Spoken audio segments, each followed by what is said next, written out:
Hey everybody, welcome to Geekoholics Anonymous episode 204. I'm your host Rico, here with my co-host Dane Cody. Dane Cody and I get together once a week and talk about video games, TV, movies, and or whatever the hell we like. Welcome everybody. If you haven't been here before, usually we start the show off with some BS, which you'll knee deep in. Get into some what you've been playing on news and stuff, public service announcements, and free for all section. Thank you everyone for tuning in. Welcome regular listeners. Welcome new listeners. If we got some new listeners, hopefully we don't bore you too much and you stick around to the end. Boop, boop. House cleaning. Join our Discord server, bit.ly/gap Discord. Punch that in any browser, mobile or on your desktop. Get the app. Join us in the fun chats we have. It's good times. Message us on Twitter. Be like, yo, what's the Discord? We'll hook you up. Go to the website, Geekoholics.com. Or it's in the show notes if you can't even remember. There you go. Podcast player. But more house cleaning. I haven't sent out the prizes for last week. And also I haven't managed to complete the draws for this week. So I'm going to extend last week's draw. So if you're new, we've been celebrating our 200th episode over the last month. We've been giving away a bunch of games on various platforms. Our most recent giveaways have been Horizon Zero Dawn, Everybody's Golf, and the Inpatient Firewall 0 Hour, all on PlayStation. To enter each of those, you need a password. That password is to enter for Horizon. It's Robot Dinosaurs. For Everybody's Golf, the password is baseball. And for the Inpatient Firewall 0 Hour bundle, the password is motion sickness. And to enter for all of those, go to bit.ly/geekoholics200.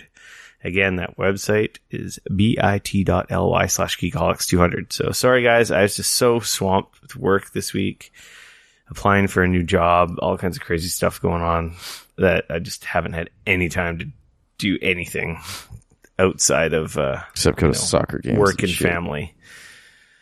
So yeah, we'll extend those one more week, and I will get to the winners of last week. Don't worry, I know who you are. You're gonna get your games. You can get your game on over the long weekend here. BS long weekend. What did I do anything exciting this weekend? I went and played poker at somebody's house and came in second place and won a bunch of money. Oh, sweet! That was pretty exciting. Excellent. You got more money to burn a hole in your pocket now. Yeah, it is seriously burning. It's in my wallet, and I'm like, ooh, what can I buy with that? Seriously. I'm like, what can I buy with it? Maybe I can buy a good Thanos gauntlet. Yeah, apparently. Geez, that one that you got. From afar, it looked fine, but I imagine it looked pretty shitty. It's not close. Like backstory for any of you around here, our Deals and PSA channel on... If you're on the Discord, you know what the hell we're talking about. See, all the cool stuff. You don't want to give them too much information. You want to lure them into the Discord, Rick. Come on. What kind of a sales guy are you? You're supposed to be like, yeah, so we were having a conversation in the Discord, and then you only give half of the conversation on the podcast. So then they're like, what the fuck is this conversation they got going on in the Discord? But then my story makes no sense. Exactly. That's the whole point. Come on, I'm gonna tell you the gotta whole Game story. of Thrones them. Jeez. But you could have seen the drama unfold if you were part of the Discord. All right, fine. There was a deal posted for the articulated Infinity Gauntlet, that really cool big gauntlet that makes noise and bends the fingers and stuff. Supposed to be able to put your hand in and become Thanos. It makes sounds and it's awesome. Right. Well, there was a price too good to be true, but we were like, oh, at that price, if it sucks... We'll just send it back. Yeah. So now the problem is they sent a piece of crap that isn't what was listed on Amazon. So now I got to go through the whole return policy, which is kind of disappointing because I was really excited to get the cool one for an awesome price. Surprise. So I don't really want to pay $150 for the cool one, an Infinity Gauntlet. Yeah, exactly. Though I might actually pay $150 for that new one that they have because it looks cool. You probably will. Yeah. So I've been kind of sick on and off since last week. So yeah. Last week I wasn't feeling great. We recorded a late last week because we were sick. It was weird, man. It's like I got hit by something secondary to it. Like So like Sunday, Monday, I felt terrible. Actually missed Monday at work even. Was all like dizzy. Like every time I stood up, I felt like I was either going to pass out or vomit. So that was really unpleasant. Weird. Did you actually fall over at all or faint? No, there's a few times that actually did get kind of close though. Like everything started to, like the dark comes in from the sides and you start to kind of like, oh, weird. Yeah, it was wild. My niece had that like a week or two ago. She actually freaking bailed and like cracked her head on something. Well, that's what I was worried about. Like it's funny. I got up in the morning because I didn't feel like I had a cough. Because whatever I had last week, I guess, I don't know, it went away, but then I got a nasty cough. And so I was like coughing my lungs out on like Sunday night. And then I woke up and I was like in the shower and stuff and I was like coughing my lungs out and I didn't feel great like that. But then like I was in the shower and it was just like I kept just feeling like horrible. Like I was, like I said, like I was going to like pass out or something. And a large part of what I do is driving around and dealing with people face to face. So needless to say, that didn't seem like a great idea to go and do that all day. Endanger yourself or other people. Exactly. That seemed bad. So luckily by Tuesday, that part of it was gone. I'm still got the remnants of the stupid cough that doesn't seem like it wants to go away. But I didn't pass out and I didn't vomit. So that's, key. And you didn't kill anybody. Not that I'm aware of, at least. I mean, well, Dane. Yeah. We're late this week again. That's my fault this time because I went to a soccer game last night. Soccer. The Pacific FC got their asses handed to them by is it the Cavalry? FC or whatever from Calgary? Yeah. So okay. Anyway, that wasn't fun to watch. So it was cold and rainy sportsing. And we lost. Yep. That's fair. So you're all listening to this a day late. I apologize. And a buck Next short. week we should hopefully get back onto our regular schedule. So Dane, yo, what's up, homie I think G? we bored everyone enough with our nonsense. Let's talk about some games. Video games. Oh, what you been playing? Oh man, I've been playing a bunch of the usual stuff. Actually loaded up Wildlands. Because they announced their whole new thing. Did you play that new mission? No, I've decided I am going to more or less mainline the rest of the story stuff in that game so that I can finish it. Because I think we forgot to talk about it last week that they added a mission with. Yeah, it's like a lead up mission into the story of the next. Totally. So Ghost you can do Recon, a mission. And it's John Barenthal's in it. Yeah, apparently you do a mission with that character, and then that character apparently, spoiler alert, turns into the bad guy in the next game. So I dove into that for a little bit. Did a couple missions. I'm gonna try, like I said, I'm gonna try and do my best. You didn't do the new mission. I did not. That game's still fun as hell.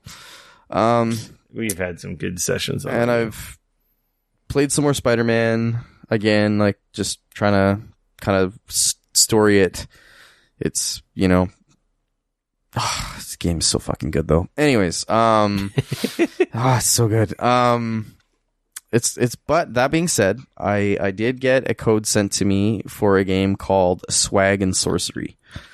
Now, this is like a little, I got a Steam code for it, so it was provided to me. So full disclosure, I did not pay for it. It was given to me.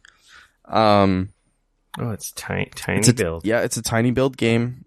It's done in the kind of pixel art style, similar to like a Stardew Valley or any of the other plethora of pixel art games. The premise, it's kind of an interesting game. The premise is that it's a little bit like a city builder. So it's this top down, you're looking at a town. Medieval times. Yes, medieval times. There's swords and sorcery and stuff like that. You got kind of that isometric view. You got your town. You click on the buildings and like you can tell them to build things and you can build new buildings.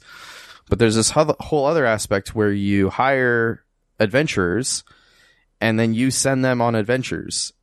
And essentially they go on adventures. And the only thing you really do is equip them and get them all ready to go, and then tell them when to run away, more or less.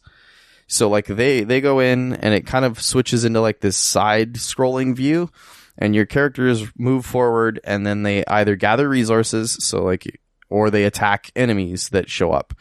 And then after, like, there's a little bar at the very bottom of kind of that screen that will slowly get bigger and bigger, and then once that bar gets to the end, you've essentially like finished a level, if you will. And then the idea is that if you finish that level so many times, there's a much larger bar for that area that fills in, and then you can challenge the boss. And if you beat the boss, then it unlocks a new area.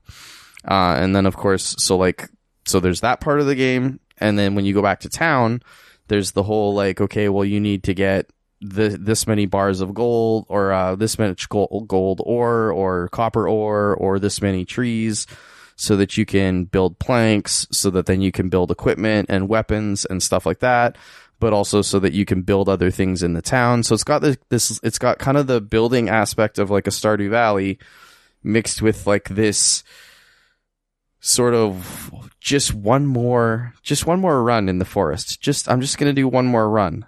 Just one more run. Maybe just one more run. I'll do a quick one, right?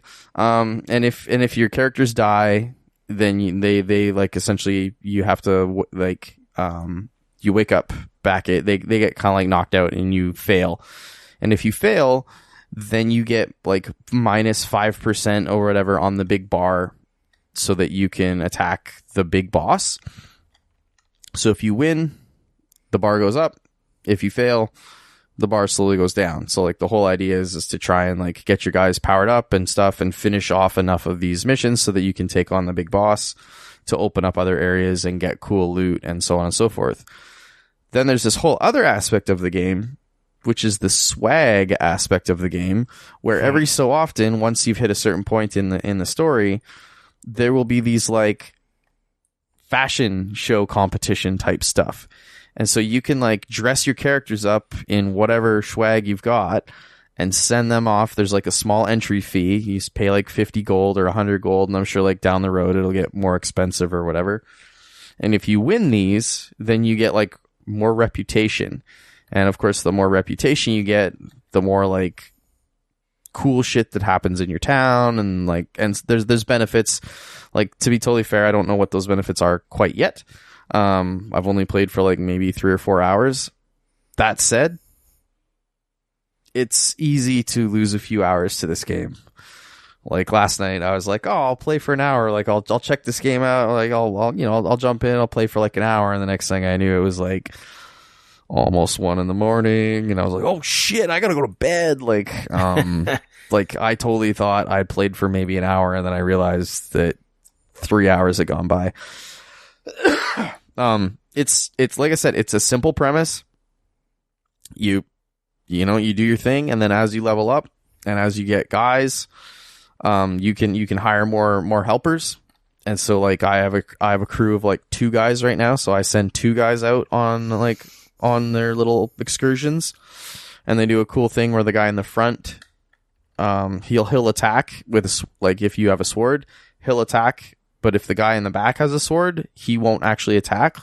So you got to try and build your teams with like a guy in the front that has a sword, and the guy in the back has like a crossbow or a bow and arrow or something like that, or magic or something, so that like that's kind of how you try to set it up like that.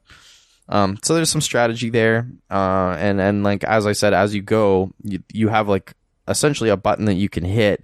So if you think your guys are gonna die, the next excursion or the next bad guy or whatever that they see, you'll essentially run away and you'll retreat. And when you retreat, you keep all of your gear that you managed to acquire during that run, but you don't get the 5% benefit of your big bar filling up towards the boss. And that's kind of the trade-off, right? So you're not really progressing towards the boss fight, but you're at least like leaving with all the stuff that you managed to gather.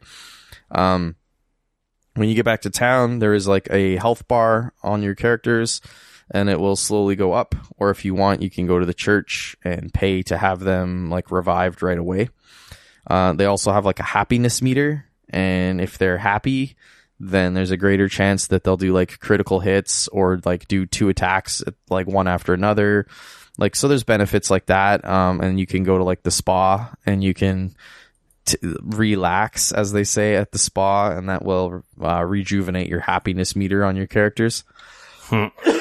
As you're playing, it's funny because like you have to move your characters around the town so you put your characters on the horse to send them off on an excursion, and then when you're in the town, you like click on them and you drag them to like the blacksmith, and then they'll actually that's how you do the blacksmith stuff. So like as you like, I'm assuming at least as you continue on, you'll hire like more guys, and like you'll leave a guy as a blacksmith, and you'll leave a guy as, or a girl, you'll leave a character as kind of the different things so that you don't have to constantly have them running all over the place. But at least for right now, I have like my 2 guys, and I just put like one of them in the thing, and they're the blacksmith for as I need them to be. It's really cool. It's got what seems like there's quite a bit of depth there. It's a lot of fun. It, like I said, it has this total one more, like, because the excursions into the like forest, that's where I'm excursioning to, is like the hidden forest, as they call it. So like I'm going into the forest, but those runs are like maybe a minute. So like there's this total thing of like, okay, well, I need to go into the forest because I need some like wood, or I need some wolf pelts, or I need some of this or whatever. So you're like, okay, well, I'm going to do a run. And so like your guys go in, they attack, you either win the run or you like retreat, or maybe you die. And then you're like, okay. And then it's, you know, fairly quick for your guys to recharge their life again. And then it's very easy to just like, well, you know, like I didn't really get what I needed to, so like I'll just do like one more run, just like, and it's kind of got a hook like that, and it's both terrifying and awesome all at the same time. So yeah, it's like I said, it's a tiny build game. I'm playing the Steam version on PC. I don't know if there's plans to bring it to Switch or any of the consoles yet. But that's where I'm playing it, and it is great. I don't know. I should probably look at what the cost is. So these are the creators. This is from the creators of Punch Club and Graveyard Keeper. Yep. I also got a key for it. I didn't even realize, sitting in my inbox. You should play it because it's fun as hell. It's $14.50 Canadian. It has a really great sense of humor. It's hilarious. Like there's like a narrator that kind of talks, and there's like a whole. It's funny. It's such a stupid story in the best way possible. If you're into that, if you're kind of into that, which like I am, you know, like. The story goes into like how there's a king and he's got a castle, and he's like, all he's obsessed with is his clothes, and he has a cat that, you know, stole his clothes. Like it's great. And like, and there's the nemesises, and like, oh, it's great. It's fun and dumb, and I don't know. Like I said, it's got a real just one more run hook to it, which has been a lot of fun and easy to, like, if, you know, you jump in, do a few runs, and it's, I don't know, it's kind of that you don't really have to put a ton of thought into it, which I'm okay with a lot of the time. So, yeah, I don't know. I have to check it out. Yeah, give it a whirl, especially you who has a key already, but definitely take a look. I'm enjoying it. So. I played some more Days Gone. You beat that thing yet? No. The game never ends.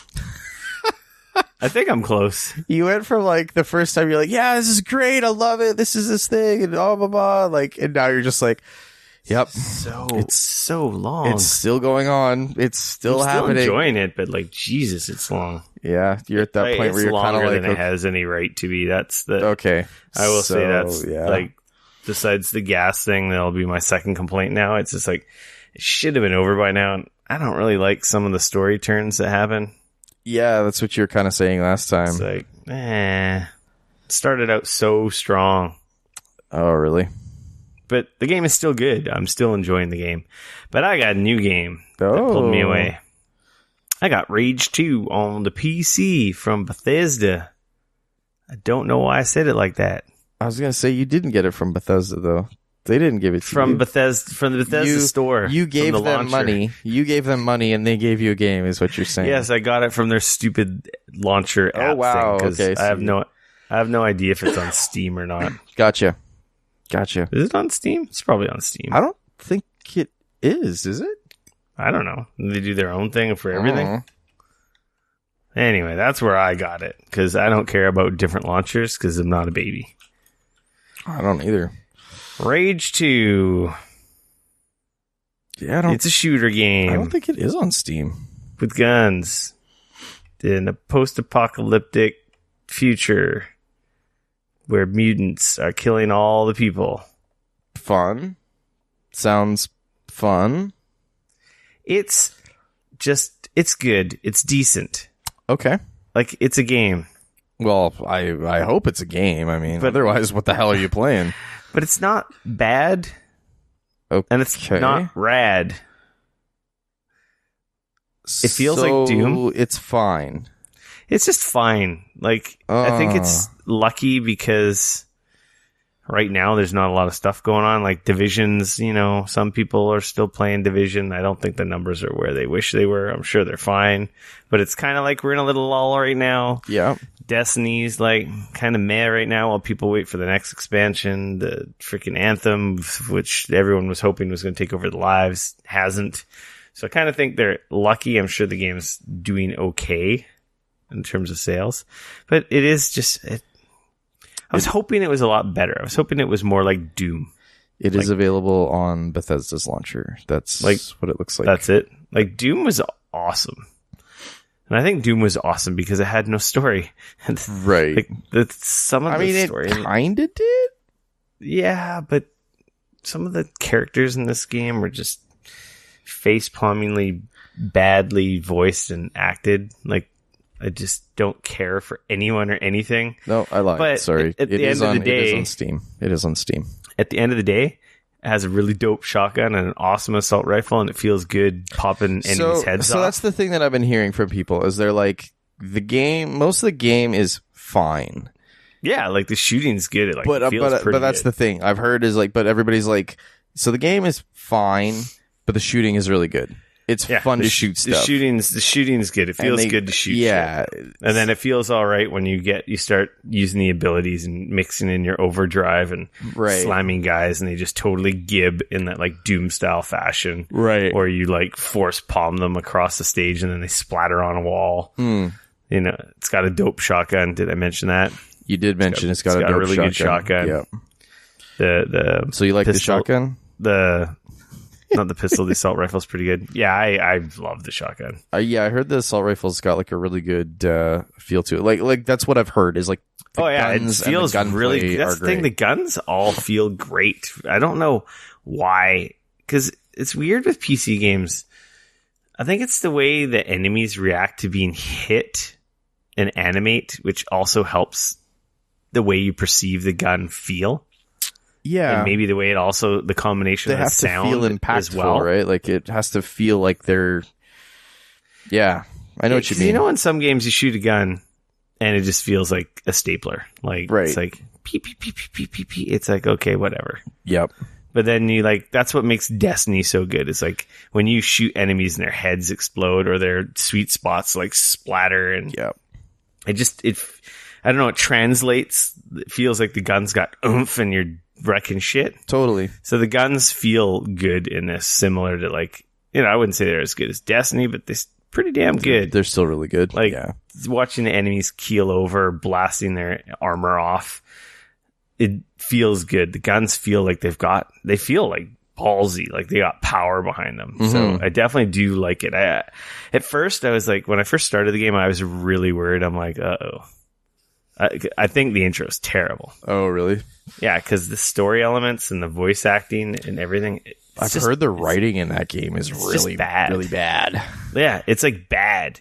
But then it's like once you get out of that and then you get into like the different open world like combat area mission arenas or whatever, and you're using the guns and you're using the abilities and like that's good. That's when it's awesome. That's when it's at its best. But when you actually have to talk to people and there's like I don't care about this story. Oh, you're so all badly voiced. Somebody said it was the worst written and maybe the worst voice acted game they'd seen in the last 5 years. It is pretty cringy, and I think that they were aiming for that. Yeah, but it's it's that maybe? it's that good. You know, think they were it's they were going bad, for that, it's good. Yeah, like you think they, but it's actually just bad. Did they maybe not lean into it enough? Maybe I think so. I don't know. Like they didn't go all the way, or they interesting. So like the story stuff, I just don't give a shit. But, okay, so that's fair. So you're shooting pretty much enemies, just running doing around little, shooting dudes. The open world like varies in quality. Like sometimes it looks very drab and like, okay, this looks like a last generation game, and then it's like, okay, this looks good. Right. Driving from place to place is fine. In between can feel a little empty. How does the driving feel? Like how does it feel to drive? So the keyboard and mouse is kind of meh, right? Because you use a lot of buttons because you got your abilities, and your abilities are like comboed up with another button as well, and sometimes it can feel like you're like all over the place with the keyboard. Right. So I think that's the other thing is it's finally all clicked for me. So now I'm able to use my powers and cover and movement really smooth now. So now it's like, okay, this feels good. And that's where I was worried at the start when I didn't have any abilities and I didn't have a good grip on the control. Yeah. I mean, I feel like I felt a little bit of that when we were even at PAX playing it, where I was the section they have you handed playing me like the control, or in my case, the mouse and keyboard, and they're like, have at her. And I definitely remembered feeling a bit like, Jesus, there's a ton of buttons here. Like, fuck, like, you got but melee, I mean, I guess, you got your overdrive. Yeah, you got there's just so much stuff button, there. You got your abilities button. And I've heard they kind of like hand it all to you pretty much at the beginning, right? Like they don't really dole it out like too much over. You get some. You don't get it all because you got to actually find a lot of the abilities in these things they call arcs around the world. Okay. So like basically the game pretty much opens up after like a pretty poor intro, and it's like, hey, here's the main 3 dudes, go find them in whatever order you want. Right. And then it shows you when you're on your map like enemy difficulty for different. Okay, so it kind of at least gives you an idea of like. Yeah, so you got the mission markers. You got trading towns, which have vendors and stuff. You got like little outposts. You got these like gas stations where the enemies like gas up their vehicles. And so is there like a level up system? Like, are you starting at like level 0 and like? No, there's no level. So, but you get currencies to upgrade your abilities and to upgrade your guns and to upgrade your car. Right. And there's materials for building craft. You can craft like your consumables like health and grenades, turrets and stuff like that. Right. There's not like armor and like equipment like that, right?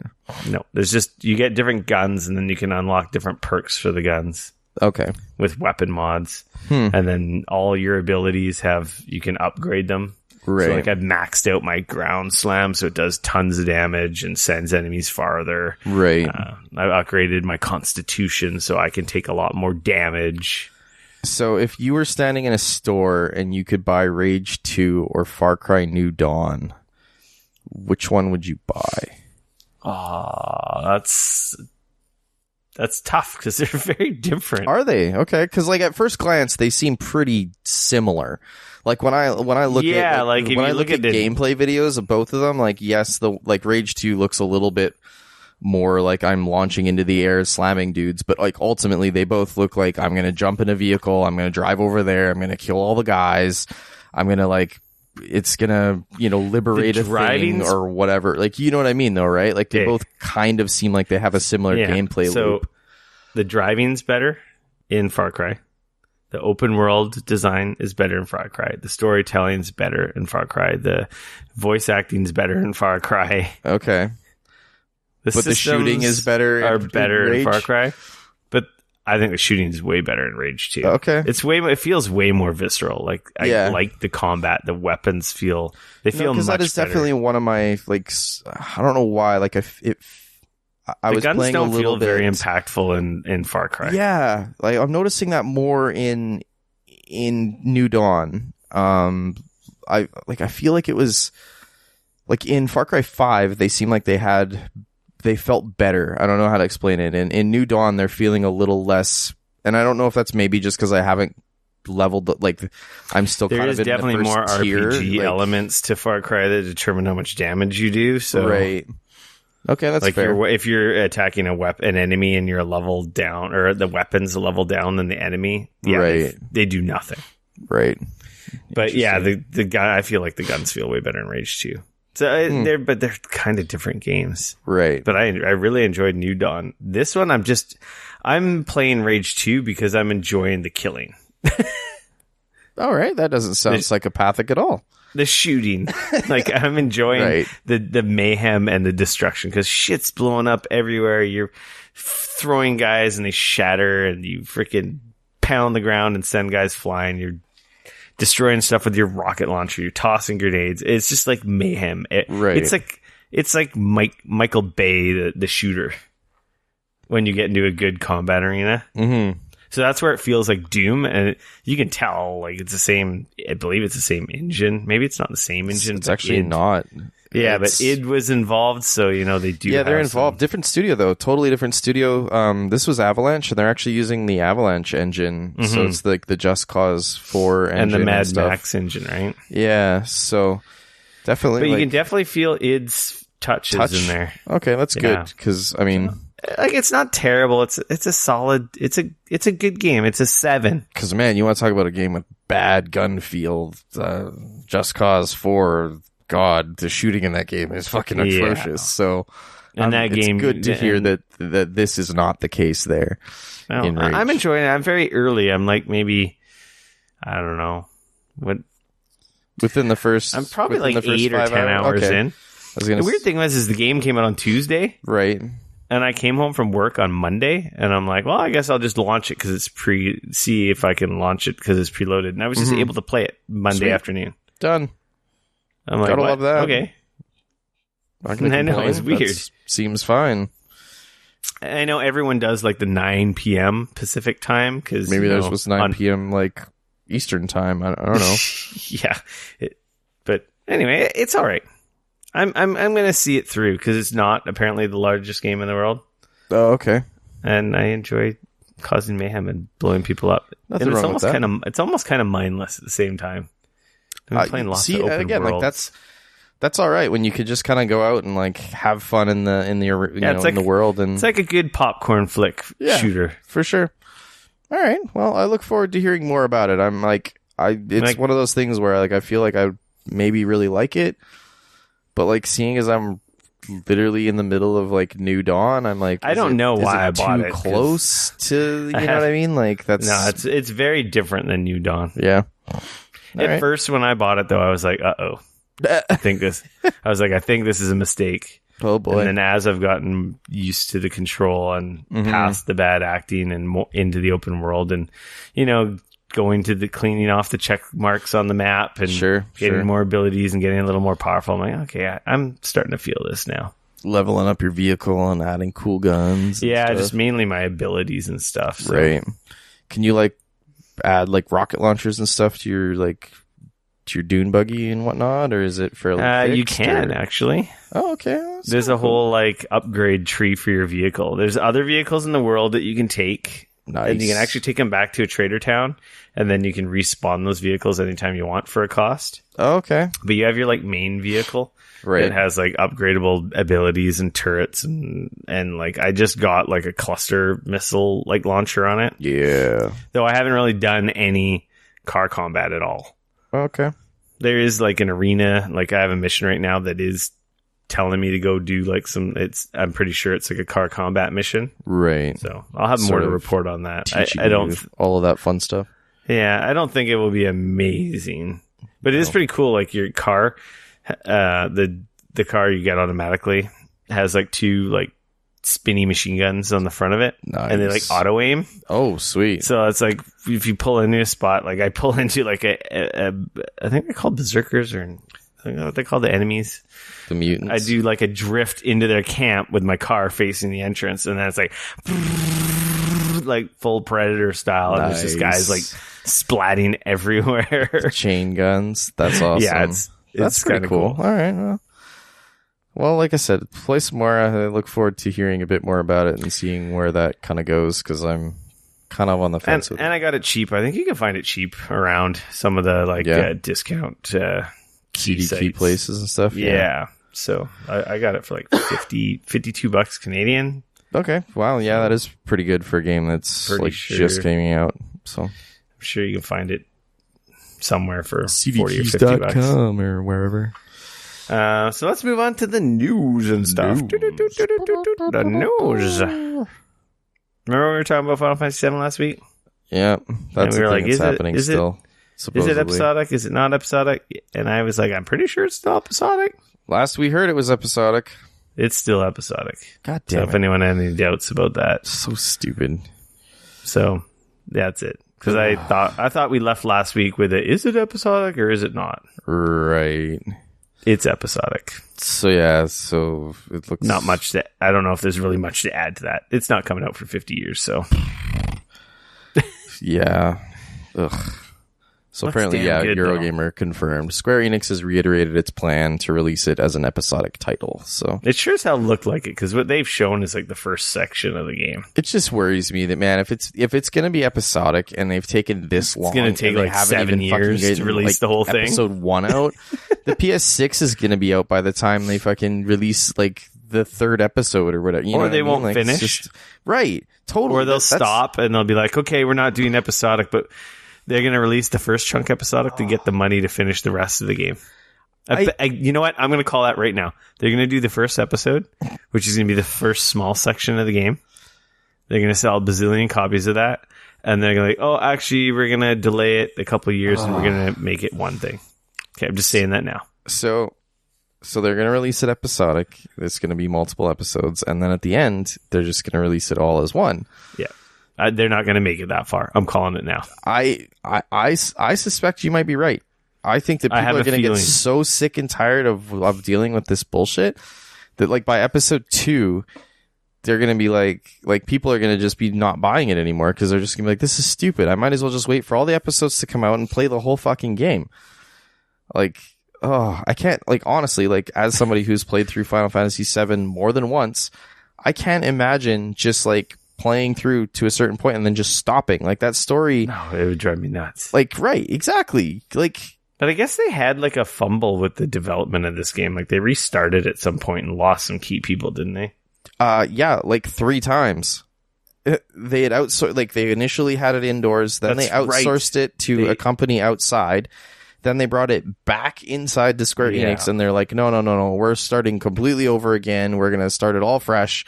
And now it's back in-house at Square Enix. Like, it's just, the whole thing is just a nightmare at this point. But yeah. But it looks damn good. It does look pretty. Looks really pretty. Who knows? Yeah. Anyways. So, everyone really loves the Epic Games Store. So Ubisoft figures that Ghost Recon is also going to be skipping Steam for the Epic Games Store.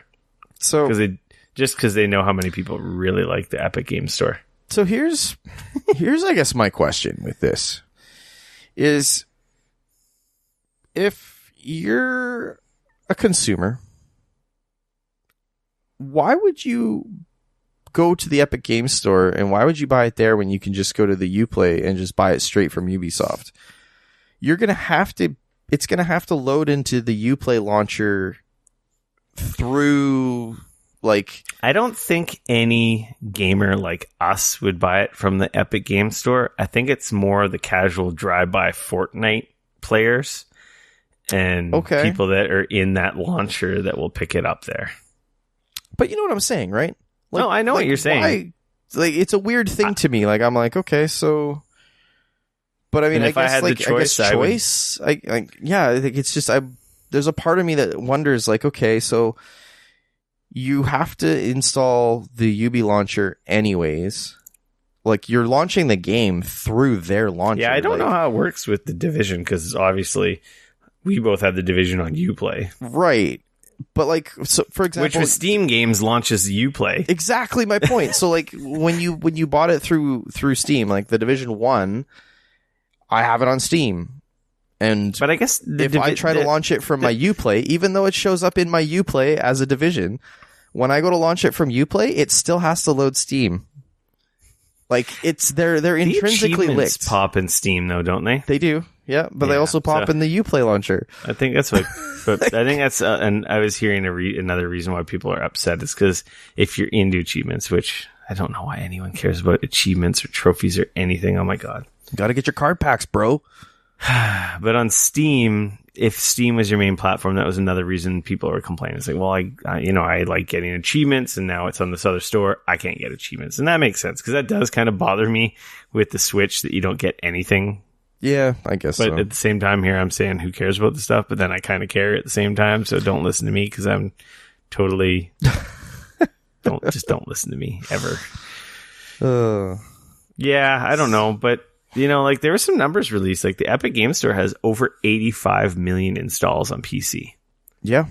That's a big marketplace. Like, you want to be there. It especially is, when the hottest game... I'm wondering how many other people though are buying other things on that launcher. It's enough. That's the question that I have. It's enough to make all these guys go there, right? It's clearly enough. The numbers are there. So it ain't gonna stop. I really would like to see the number, like, or somebody to do a story on the numbers and what they actually look like, though. Where like enough. Sure, there's 85 there wouldn't be million this people. Max Exodus if the numbers weren't there. Or is it just because these companies are greedy and they're like, we want to get 20% more on our game when we sell it? So like they're looking at the numbers and they go, okay, so if we sell this many less, but we're making this much more. I'm sure we're going to get more information in time as this gets. But like Metro Exodus, like early story, even though they gotten tons of shit for ditching Steam, right? Metro Exodus did double the numbers of the last Metro game on Steam in the same launch window. So Steam being the number one platform, right? But does that include all the pre-orders on Steam that they already like? I don't think they would include those numbers when they're talking simply about the Epic Store. Yeah, I don't know. Like, I don't know why you would lie about that post. Well, no, I'm just wondering, like, about with that game. Like, I do know that they had a very long pre-launch window where they sold a ton of copies on Steam, right? Yeah. So if we're talking purely Steam numbers, yeah. So I don't know what article you're talking about. Epic Games so Store numbers. If it's anyway, it's interesting. Clearly, I don't think people would be flocking to Epic Games Store if the numbers and the money wasn't there. Yeah. I mean, I would be super curious to know, because as I understand, it sounds like Ubisoft was a little disappointed in the Division 2 sales, at least when it comes to console, like Xbox One and PS4. I don't think they've said as much. I don't think the Division 2 performed as well as the Division 1, but the Division 1 was freaking huge. Yeah, and I wonder if a lot of those people, played it initially were disappointed when it first came out and got a bit of a bad taste. I'm wondering how many of those people just never didn't continued with the Division, they never came back and saw how much better the game got over time. We'll never know. And I'm sure the Division 2 will have a long tail, just like the Division 1 did, right? So yeah. So it's interesting though. Moving along. Ubisoft creative director appears to confirm new Splinter Cell in random tweet. Did you see this unfold the other day? This is on Tuesday. Yeah. I saw this and was like, ruh-roh. Yeah, and then it's Ubisoft then also came out and was like, nope. Oh, he's a joking kind of guy. He's just joking around. Yeah. But he posted a bunch of photos of him and some other lead creative Ubisoft directors, having a few drinks. I guess they're at some convention or something somewhere. Yeah. Working on the next Splinter Cell with blah, blah, blah. And all this. And then can't wait for E3. The internet exploded. It's obvious. It's got to be. We know there's a new Splinter Cell game. It's not a surprise, but I love that he followed up his first tweet with a second one that read, "Okay, please don't retweet. I may be in trouble." Yeah. So there's your. But what he didn't do was make any effort to remove the tweets. Yeah. So, yeah. I don't know. I'm pretty sure at the Ubisoft press conference this year, I'm going to call it right now, These are my predictions. Early Yeah. E3 predictions for Ubisoft. We're going to have a Watch Dogs 3, a new Splinter Cell, a new Mario and Rabbids game, and then obviously the new Ghost Recon. So those are my Ubisoft E3 predictions. Yeah. Huh. Yeah. Because they said they're going to have 3 AAA titles, and that would be Splinter Cell, Watch Dogs, and Ghost Recon. Yeah. And then I'm pretty sure they're you know, going to have a sequel to Mario and Rabbids, that mushroom, that crossover game they had. Yeah. Because that game did quite well. Yeah. I thought it was funny. It's Like, funny because, of whoops. course, Ubisoft was, they released a statement saying Julian was obviously joking, as Julian likes to do. It looks like our creative directors are having fun right now. We do not have any announcements to make at this time. Did you see Stone's tweet? No, what did he say? Oh, now I can't remember. I think he said, put your phone away or something. Like, I don't know. Something like That's awesome. that was like, a little inside baseball. Oh, Seemed boy. like he was telling him to shut it. Don't drink and don't drink and tweet. Because clearly they're drinking wine. Oh yeah, and, they were having a good time. Yeah, they're clearly a little bit crunky crunk there. So Hey, remember Dauntless? hell yeah, I do. Yeah, you're still playing it. Fucking installed on my machine right now. Just got it coming patched up. Coming out for PS4, Xbox One, and the Epic Games Store. Sweet. Next week, the 21st. May 21st. So yeah, That's pretty cool. everyone will get a chance to check it out. I assume it's still going to be free to play on the consoles. Yep. Looks like it. So that I'm sure they're going to see a huge bump. That's exciting for them. Yep. It's going to have all the stuff that they've been working on the PC side. So it's going to have the mastery system, which I was explaining to you guys before, which is ago? like as you fight monsters. Was it last and week as or a couple weeks ago? Yeah, it was a couple weeks ago now. As you fight monsters and stuff, you level up like your weapon, and you level up sort of fighting the monsters and things like that. And as well as the massive campaign rework, which is kind of what I was saying. Like now they've you're kind of saying how added in a everything whole bunch was, of like- more story and like tutorial and like all that stuff is way better. Yeah, and apparently they're also launching a new seasons pass, like hunt pass as they're calling it, season 5, which is going to be focusing on the hidden blades. So that's going to be their new monetization scheme. It's going to be 50 levels of content across both the basic, which is free, and then the elite track, which you pay for. So pretty cool. That is cool. That's good for those guys. That game was cool. I won't lie.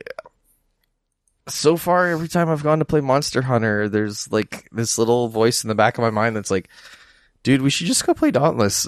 I don't like, it's like so many of the things that's like, it just scratches so many of those itches that I have playing Monster Hunter, but it just like, in my opinion, does it in some ways better. In other ways, it's not as there, but like in other way, like, I don't know how to explain it. It's just like, at least for me, you have to play more Monster Hunter. Monster Yeah. Hunter's got a pretty steep introduction. Yeah. But once you get it and you're like, oh, because then that's why when I go play Dauntless, it's like, this is Monster Hunter for babies. A little bit, yeah. But like I said, you should check it out now because they've overhauled it. But it's not like they have the gameplay, and that's the most important thing. Yep. Some of the stuff that's in Monster Hunter, you could argue, is just Fluff. annoying, and more wheels to turn, and when you just want to play. I think that's been part of my challenge. But with I'd say Monster the Hunter. biggest thing, if you ignore all that stuff, the big advantage Monster Hunter World has is it's got like 17 different weapons. And Yep. they're all like insanely different like play styles. Right? They're literally like you're playing different games. They're so different. They are very different. And Dauntless only has like 6 or 7 weapons. I don't know. They added the guns recently, so they added. Like I said, they've been working on it. Right? I know. So That's cool. Check it out on console if you haven't already on PC. yeah, or download it Sega, on PC and come play with me. Sorry. What? Sega unveiled another 10 games for the Mega Drive Mini or Genesis Mini. So They need that's Mega Drive Mini because this is the Eurogamer story. So that that brings us to 30 now, right? So they have one more set of 10 to announce. Yeah, so Mega Man The Wily Wars, Ooh. Street Fighter 2 Special Champion Edition, Sonic Spinball, Phantasy Star 4, Beyond Oasis, Ghouls and Ghosts, Alex the Kid in the Enchanted Castle, Golden Axe, Vector Man, and Wonder Boy in Monster World. Wow. I'm not going to lie, as they keep releasing games... The lineup is sweet, man, and there's another 10 games to come. The only thing that sucks about this stupid thing is that it's the 3-button controller and not the 6-button controller, but I know you'll be able to buy the 6-button controller. I've looked online. They're not very expensive. I don't know, like, I'm looking at these games and, like, I don't know that there's that many that I would feel, outside of the fighting games, I don't know that there's that many that I would feel like, oh, man, I need the 6-button. Like, I don't know. Like, a lot of these games. That's true. You know really, what I mean? Like, I think you really only need those for the Street Fighter. Yeah, like the Street Fighter and the Mortal Kombats are what I use the 6 buttons for. Outside of that, I didn't really care.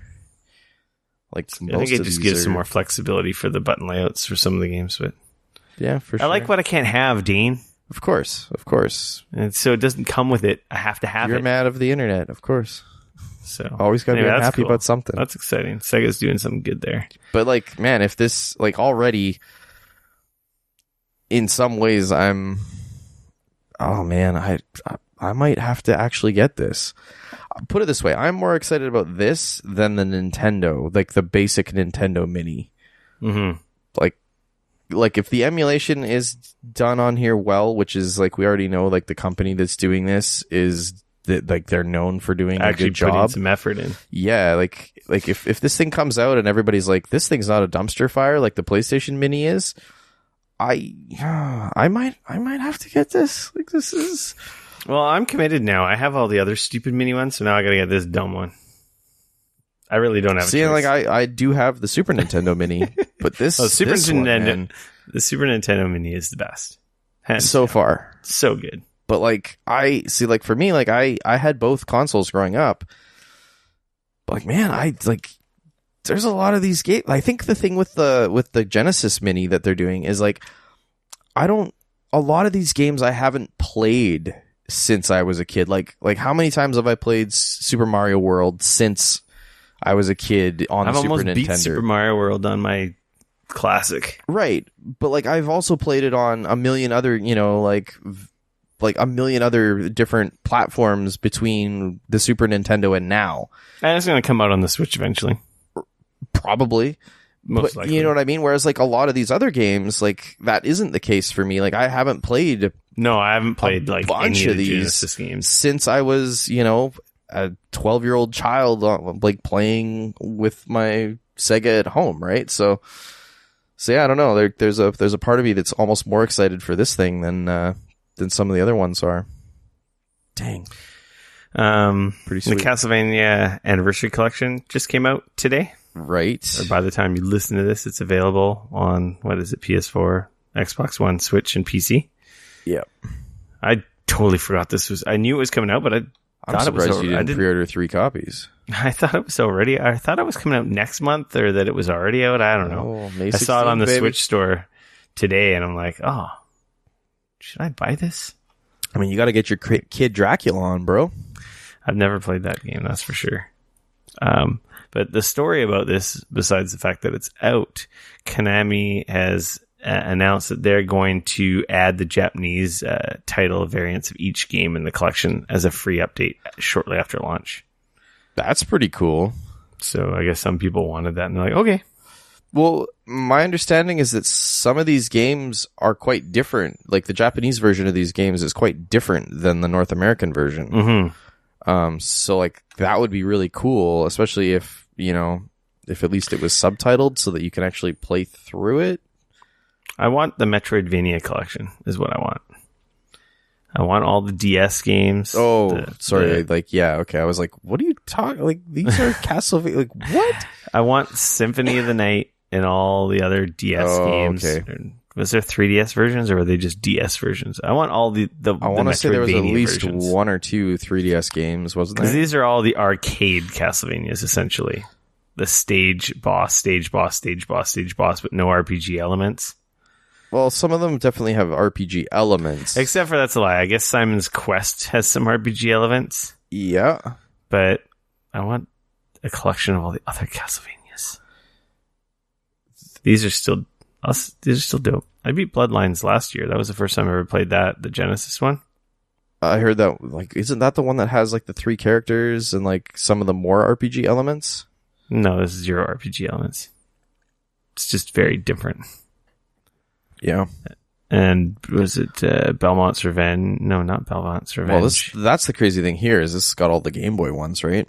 Mm-hmm. Castlevania 2, Belmont's Revenge, Castlevania The Adventure, those are both the Game Boy games, which is pretty cool. And then, of course, Kid Dracula, which I don't believe did that ever No, it never come came out here. Like, yeah, I was going to say, I thought that was a Japanese only one. I have beat every game here except for Kid Dracula. Fair enough. Yeah, I'm on the fence on whether I want this one because I really like the other Castlevanias a lot better. Of course, Dracula X is missing from this, which is also kind of strange. Like, which is the prequel to freaking Symphony. Yeah. Yeah.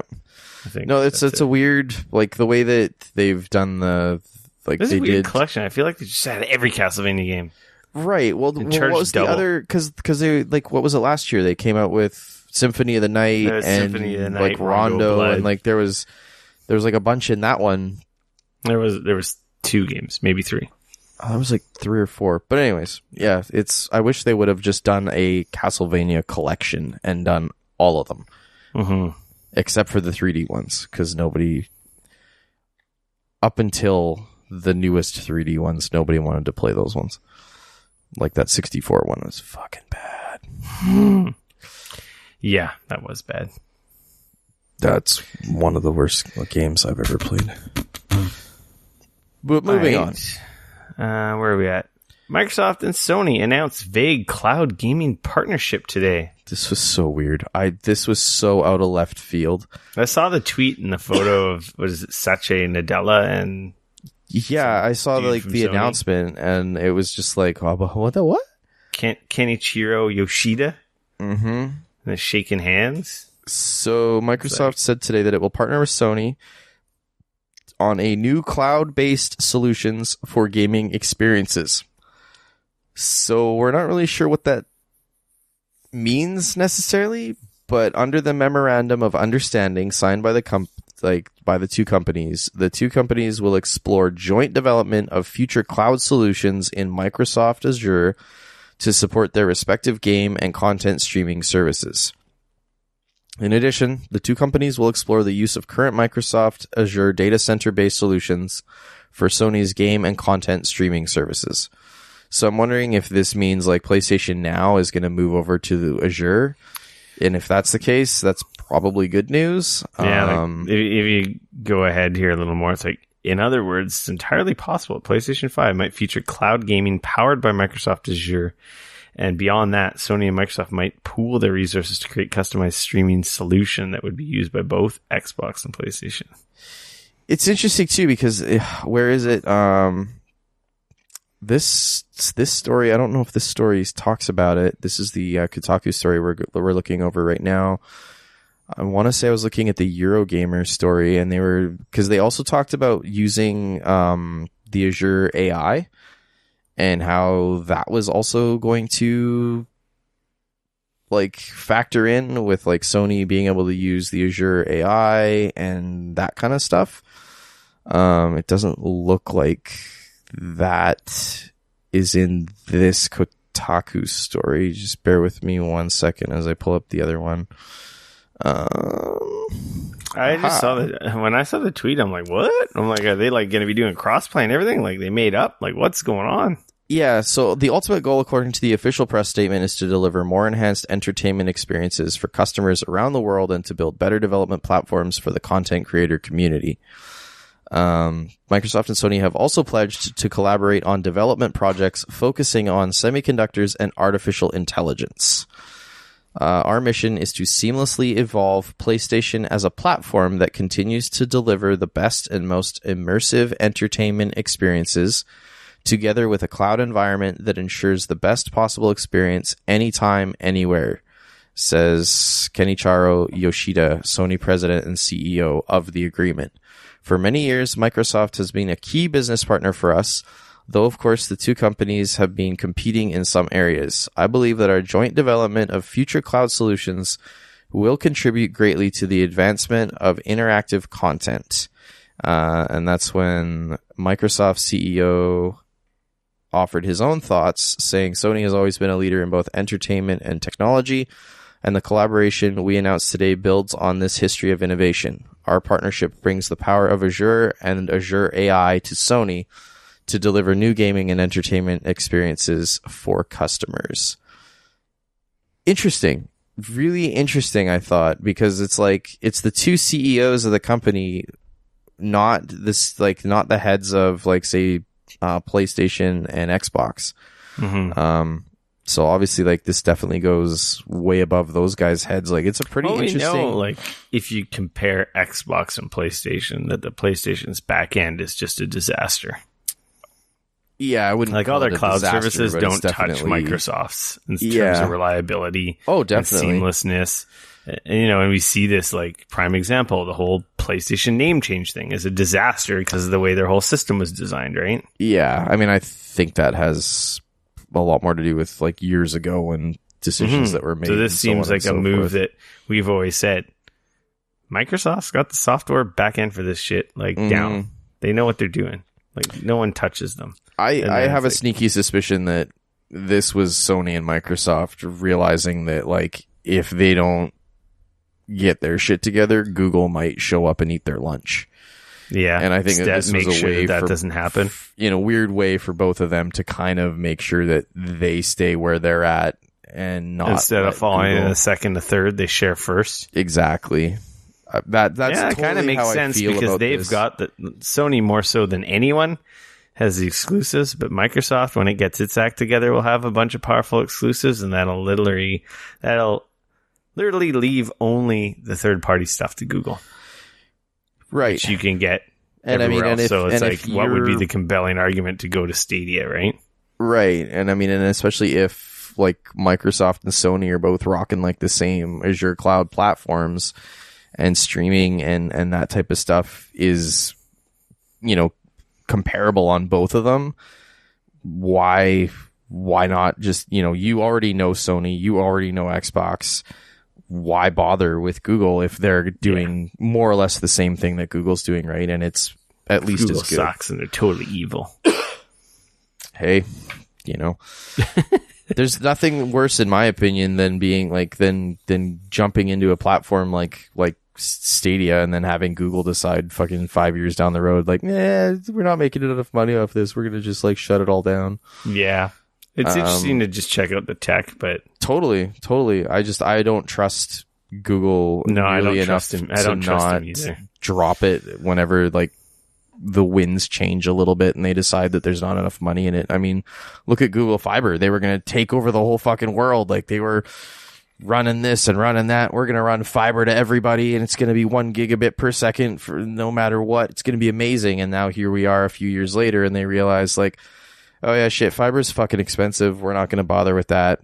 Wireless is on that because they weren't making the money. Wireless is the way forward, so we're just going to drop it. We're gonna move into wireless, and the existing customers are going to be there, and we'll continue to leave it essentially turned on for now. Chances are they'll probably just sell it to somebody down the road, but yeah. So interesting. I was, like, blown away. Yeah, like, totally. What? When I saw that tweet earlier, I was just like, "What? What? Yeah, exactly." I was like, rubbed my eyes. Wait, what is? I am awake, right? Like, pinching myself. To like, be continued. Like, totally. Not at E3 though. Ha ha ha ha. You remember? You remember Skull and Bones? Oh man. Okay, so that was the game that Ubisoft announced. What was it like? Was that E3 2016 or 2015 where there's the ship? It's like the multiplayer. I think it was 2017. Was it 2017? 2016? I don't know. That's the ship one, right? You run around, you shoot I played dudes. it at 2 E3s. I think it was unveiled at 2017. I played it then, and I played it again last year. Okay. So now it's been delayed until 2020. Wow. Needs another year for some more polish, and it won't be shown off at this year's E3 Expo. That's the second year-long delay for this game since being unveiled. This news came during their investors call, apparently. Okay, you were right. It was revealed during 2017, so I guess it's been. If memory serves though, I could have swore at 2017 they were saying it was a 2018 title, and then in 2018 they said it was going to be a 2019 title, right? Mm-hmm. And now they're saying no, it's going to be a 2020 title. Mm-hmm. I can't remember exactly what I said after playing at E3 last year, but I came away, I think I remember saying, I don't think the demo was very good. And I had fun, like our team won, but I'm like, I just don't see what it just felt like of the this ship game combat is from an Assassin's Creed game. Yeah. But you didn't get out of the boat. You just No, but then they're talking about you're gonna be able to do that and then do like combat, and there's a single player mode and it's not just multiplayer, so maybe the scope of that game has changed dramatically. Yeah, I think they may have been like, you know what, we need to find the fun in this, and maybe they found it and found what this game should be. Yeah, and maybe. Hopefully another year is going to be like, okay, I'm wondering if it had to do with For Honor hopefully too. Something that's like, okay, this game's awesome. Well, because this was kind of in the For Honor vein, right? Like they were like I remember For Honor was coming out and it was going to be a multiplayer focused thing that has that initially kind of came out, and I know definitely didn't do great initially, but it sounds like it's had legs, and it has had kind of legs and a long tail since then. But I wonder if that kind of made them go like, wait a second, maybe we don't want to do the same with Skull and Bones. Maybe we want to add a single player. Maybe we want, you know what I mean? I wonder if that's kind of more of what's happened here when they just decided. Well, maybe if this game never comes out, my hoodie will be worth a lot of money. Yep, maybe. It's interesting. I thought it was all right, but I was like, I remember I'm like, this game that needs more time. Yeah, or it needs a reason to exist. Totally, that I think is a yes, because it definitely felt a lot. It just didn't have enough. Yeah. Interesting. It was fun for a few minutes, but I definitely couldn't see myself spending hours playing what I played. That's for sure. Well, there you go. Maybe we'll learn more in the fall. They're saying it's not going to be D3. So, moving on to Nintendo news. Yeah. So this story is kind of confusing. Okay. Because it was like DeNA has announced that they're going to release a new Pokemon game for smartphones by 2020. Okay. And then yesterday they released Pokemon Rumble for iOS and Android in a limited release. I don't think it's widely available. Interesting. Is it one of those it's available in New Zealand or something? Yeah, Australia. Right. Yeah, that's fairly standard for those guys. And because I can't install it on when I look at Google Play, it won't let me install it. Right. Unless it's an invite only or something like that. Huh. So they're saying they will launch with a all new your devices. What's that? Exciting smartphone game based on the Pokemon franchise in partnership with the Pokemon before next year. So I don't think this is the game they were alluding to. So it was kind of confusing because we were like, "Oh, there's a new Pokemon game now." All of a sudden, but I believe this is the one that's on Switch already. Yeah, I don't know. Or did that already come out on mobile? I can't remember. Either way, there's apparently going to be a new Pokemon game for mobile coming sometime before next year. Mm-hmm. There you go. For all you Pokenuts I can't wait for Sword and Shield. Yes. It's going to be awesome. There was a Nintendo Direct on Mario Maker 2. Okay. Get me excited. Tell me some stuff. There's a story mode. There's Luigi. There's Toad and Toadette you can play as. and lots more. I did not have a chance to watch the whole friggin' thing. I haven't watched it at all. I didn't even realize It's like it was 15 happening minutes. today. Okay.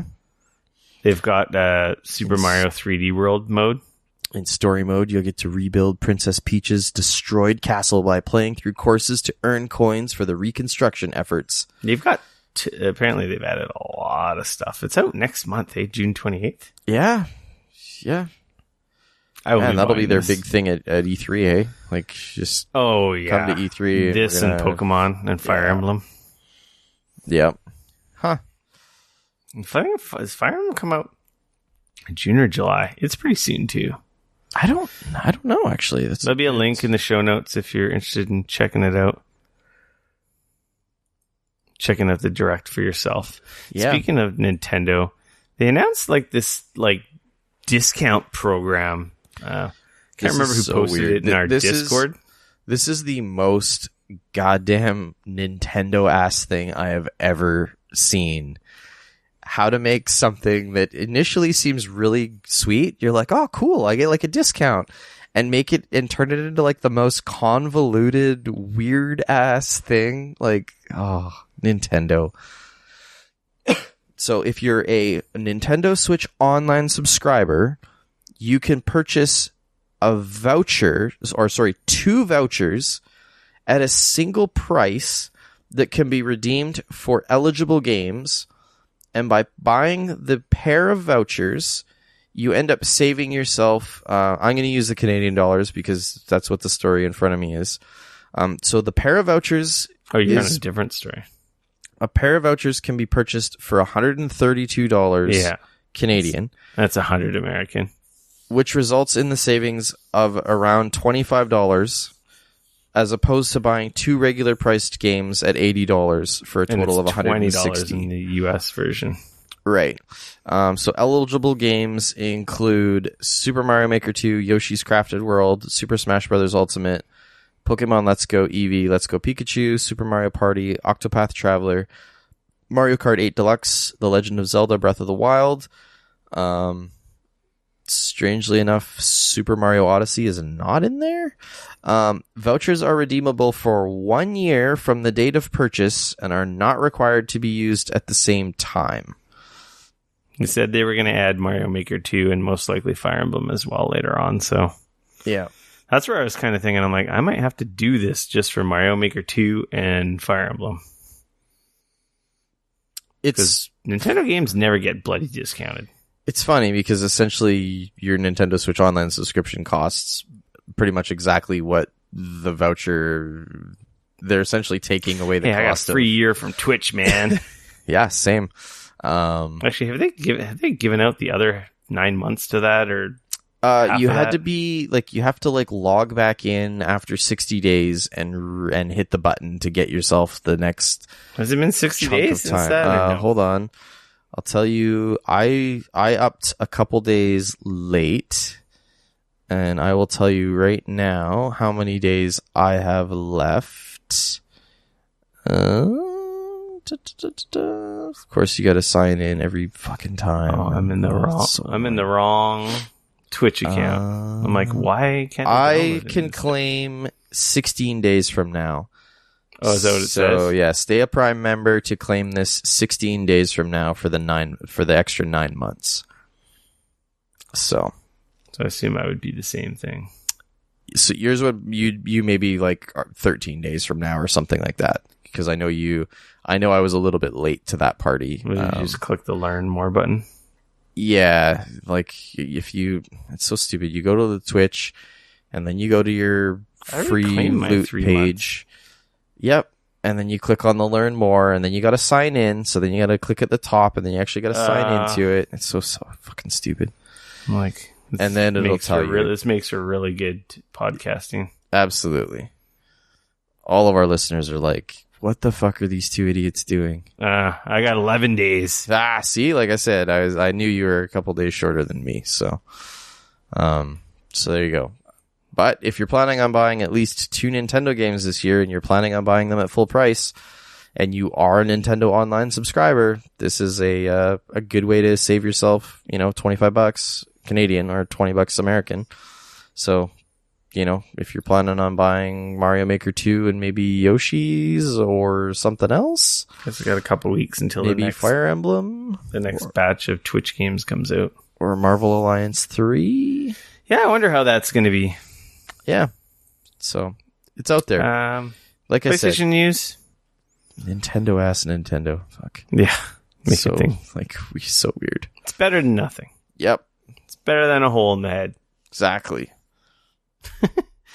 PlayStation news. The God of War feature-length documentary behind the scenes documentary is here now. So many Check it out on the axes. PlayStation YouTube channel. I watched it the other night. It's pretty good. I haven't actually watched it yet. It's quite... How long is it? Do you remember? 2 hours. Oh, wow. Like, it's a full-on... Oh, yeah. That's rad. I'm going to have to check that out. Or it's maybe just shy of 2 hours. My wife... Monday is a holiday here in Canada. And my wife, unfortunately, has to work. So that might be the perfect thing to do on Monday. It's really well produced. Tells a really cool story. Sweet. There's some highs and lows. Just some drama. I think it's really cool because I've met Corey and talked to him for a really long time, and he's a really cool, freaking humble dude. He seems like a super cool guy. Yeah, he was awesome. My interactions with him on Twitter and stuff, he seems really cool. Yeah, he's very active on Twitter. Yeah, so great. Weird. Like, he likes my tweets and like responds to me and stuff, and it's so weird to me and cool. It's awesome. Don't get me wrong. Humble brag over here, but it's just like, when I post stuff on Twitter and he likes it or he replies, I'm like, holy crap, this guy's like awesome. That's it's like rad. Probably one of the most famous like game devs that I've met and actually have like a kind of relationship with. It's pretty cool. And from such a small like interaction, it's like, man, what a cool dude. Yep. He definitely appreciates and he knows he's lucky. But That's he awesome. He's worked so hard. Watch that documentary. It's so cool. Yeah. That's it for news. Public service announcements. PlayStation has a big digital sale going on now that has already started and runs until the 28th. Right. Some pretty big discounts. Titles, especially if you're a PS Plus member, you get that extra benefit. Ginormous. There's like a huge ass list of more games than I am. Oh my gosh, I'm still scrolling. The Epic Games Store has a big sale on right now. I think this is technically the big store-wide sale they've had since launching. This is their first. This is essentially their version of a Steam summer sale. Yeah, which is funny because they're like, what is it? I believe the Steam sale leaked that it's happening in like a week or 2 weeks from now. So like, this is kind of their way of like, haha, stick it, Steam. So we're gonna put all our 3, shit on Steam. Like a bunch of new games, like $10 off for pre-orders. So like Borderlands 3 is $10 off right now. That's what's really cool. A bunch of the existing stuff is up to 75% off. I was thinking about picking up Hades. It's like $10. Yes, that's the one cool thing that they're doing is like anything over $15, they're giving you like $10 off, and that includes pre-orders. So yeah, so you can knock those $10 off of the pre-orders on the Epic Games Store. Which is I know Hades is early access, but people liked what they've played. For half price, I might pick it up, and then just when it becomes full release. They're also going to be, as a side note, they're also expanding their free game every 2 weeks. So from now until June 13th, a free game will be offered every week, starting with No Code's adventure game Stories Untold. Oh wow, the Jackbox games are really cheap. So there you go. If you're into some cheap games, the Jackbox Epic Games Party Store. Pack. Dive over there and check out some prices. Wow, those are super cheap. And Guacamelee is currently free for PC on the Humble Store. If that was a game that you don't have on a platform somewhere, it was originally dropped on the PlayStation 3 and the Vita in 2013. So it is currently for free on the Humble Store. You head over there and click the link, and you can get yourself that game, which is pretty sweet. Wow, there's some really good games on sale on that Epic Games Store. Are you still fucking on that? Jesus, man! Like, we've moved on. Let's go. Come on. Let's hang out. We're up here. I think I own Guacamelee on like every console. You can You know? I beat it on Vita, but I think I own it everywhere. Yeah. Yeah, I think I own it on... I know I own it on PS4, PS3, at least, so... So, free-for-all section, what... you got anything there, Rick? I see you're writing something in, but I know you haven't seen it yet. I'm going to go see Detective Pikachu this weekend. But you Word haven't on the seen street. it yet. It's really good. So why are you writing it in for this week's? Because I wanted to be reminded to say that I'm going to see it this weekend, so I will have more to report next week. Oh. If I didn't write it down, I would have forgot. I have Alzheimer's. Okay, come on. Spoiler alert. Jeez. This last week I'd ordered a new battery for my Moto 360 first gen. And welcome to smartwatch. me like a year ago. I know. I was a little slow. Did you end up doing what I said and get it from the Amazon.com and send it to your wife's work? No, I'd already ordered it from Amazon.ca and they just shipped it internationally. It wasn't a big deal. Did they? Yep. So much cheaper on .com. Yeah, whatever. It's funny. I haven't been using, and like I've only had it, like I swapped the battery out yesterday. So today was my first day back in the land of the smartwatch. I obviously have owned it for several years now, but the battery has been it gets to a point where the battery doesn't hold a charge. Yeah, it's just like you pull it off the charger and then it just like dies. Or it kind of works and then it just acts so erratic instead of just dying. Totally. Or it tells you it has 100% battery and then you're like, oh, cool. And then you like go brush your teeth and as you're walking out the door, you go to like look at your wrist and it's just dead. And you're like, see, mine wasn't dying instantly. He would last half the day. Yep. But it was like it wouldn't work. First. Or it's like it wouldn't work. It was like it was stupid. Yeah, or you like turn it up and it would just have frozen. I had that a few times where like it was just like frozen and I couldn't turn it off. I couldn't turn it on. It would just, I had to. So it wasn't obvious that it was like, it just needs a new battery. It's like, I think my watch is busted. Yeah, that's what it felt like initially. And then as time went on, I realized like the fucking battery was shot. Yeah.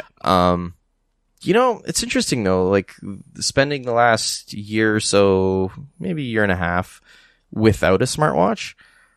I don't know how much I missed it actually. Like today wearing it again and like maybe like over the next couple of days it will like grow again on me. But like as it sits right now, there's a little part of me that I'm like, you know what? I kind of just like wearing my regular watches. Like, and I wear, like, I have a small collection of watches, none of which are like super crazy expensive or anything, but like I have a couple like digital watches. I have a few analog watches. So like, I generally kind of cycle through like, oh, today I feel like wearing this one and tomorrow I feel like wearing that one. And no, like I said, nothing cool like that.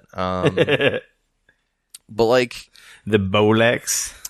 Yeah, exactly. But like, I don't know, like today I was wearing it and it was like, it was there and like I got some stuff on it and like it's handy for some things, but I don't know, like I'm debating like, cause before I got the battery, I was debating if I just wanted to get another smartwatch. Like I was like really on the fence. Like, do I just buy like a TicWatch E or do I just buy like one of the new, Fossil like sports with like the new insides and stuff like that. But then I was like, you know what? I'm going to hold off. I'm just going to like order the battery. I'm just going to fix this one. Hopefully that fixes it. I went through that internal battle in December and we all know what I ended up doing. Right. And like, but the funny thing is like now that I'm here and now that it's done, I'll definitely keep wearing it over the next few days and then like see if it kind of grows on me again. But like if by like next podcast, if I kind of have decided like, you know what? I just don't really care. I think the OS has gotten a little OS has gotten a little stale. And like to be fair, like I don't even have you don't have OS the new one. So like, I do. They did upgrade the OS recently with the cards, and I will say they're pretty freaking awesome. Like the tabs for quick access to. Pardon? The tabs or whatever they're calling it. Yeah, they're like it's quick access to like to a bunch of the different apps. So like instead of having to launch it, the information's like readily available. So it kind of speeds things up and you get to the information or features quicker. Right. Like with the weather. like with the weather and with the timer or your agenda or your, Google Fit stuff, which is really cool. And I like the new notifications. Like, I really like my watch. Like, I feel naked when I forget it at home. And the one thing that I love the most is just the whole Google Pay on my watch. Just like, boop. Yeah, see, I don't have blowing people away every time I tap my watch. They're just like, what? So I don't have any credit cards, and I don't bank with anybody that offers Google Pay for anything. Oh, man. So, like, for me, that's a total moot point, right? Like, yeah. Like, that was the main reason I got to watch again. Like, if I could use Google Pay with my debit or something like that, then it would be rad. But it's always credit cards. Google and stuff, Pay right? with my Google Store credit because I have like $80 of credit on my Google Store. Lucky. But yeah, I don't know. So I definitely, like I said, I'm gonna keep using it and sort of see if my like love kind of reignites. But like, in all honesty, like if it kind of doesn't, I think I'm just gonna either give it away or sell it cheaply to like a friend or whoever. Like, I gave mine away. And I think I might just go back to like regular watch it. Like, I mean, I'm going to continue wearing regular watches regardless, but like, you know what I mean, right? Like, I don't know. And I can't help but wonder if this is kind of what's happening with a lot of people, at least with the Android watch platform. I can't say with the Apple watches because like, I know people who've ditched their Apple watches. But I almost wonder if like that, like, I see the usefulness, but at the same time, like, I don't know, like, fucking pulling it up, and, like, every time I look at my watch, there's, like, a little, like, notification thing there, and, like, chances are I need to go through and tell it, like, don't pop this notification on my watch, and don't pop this notification on my, like, you know what I mean? Like, some of that stuff is probably just me being lazy, and I need to go through and make those changes, but, yeah. But yeah, I don't know. I don't know. Pretty cool talking to my wrist and turning lights on in the house too. Yeah, see, and again, like, I don't have any of that shit set up in my house, right? Like, I don't have any smart lights. I don't have any of this, the Siri or the Googles, any of that smart home stuff. It's pretty hard to install that stuff in your cave. Yeah. I know. Shush. It's my igloo. Leave it alone. Also, my wife would throw it out the window so quickly it would make your head spin. Yeah, so. She really doesn't like that stuff. Oh, the idea of like somebody listening all the time, she is not a fan. It's because she's up to bad stuff. She's not wrong. As somebody who works in IT and like, she's not wrong. I given up clearly with my million Google Homes and shit in my house and my smart home crap. For sure. I can't get away with anything. They already know. It's like my house is like freaking Minority Report. They'll be like kicking in the door before anything bad happens. They already know.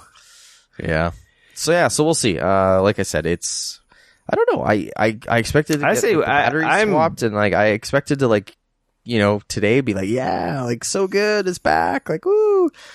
And like, I don't know, halfway through the day I was like, yeah, it's fine. I don't know. I really hope that Android Wear gets a big update soon and that Google does a Pixel Watch or an Android Wear watch or something and just reinvigorates the platform. I'm more worried that they're going to pull an Android, like they're going to pull a Google on it and they're just going to be like, this just isn't really doing what we wanted. This isn't working for us. And like, we're just going to, they'll like spin it off into its own thing and like open source it or something like that and just be like, yeah, if you guys want to use it, you can go ahead, but we're not going to develop it anymore. I definitely don't see that. I don't know. The amount of like, okay, if last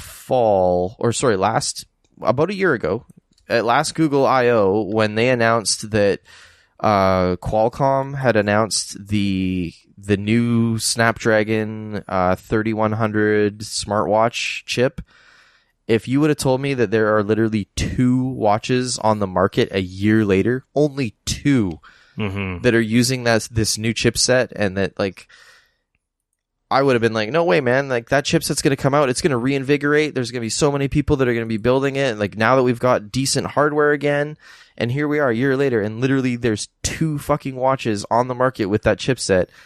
And there's new watches that are coming out, and they're not even using it. Like, I don't know, man. Like, either like Qualcomm priced it into the stratosphere, and people are just like, this is ridiculous.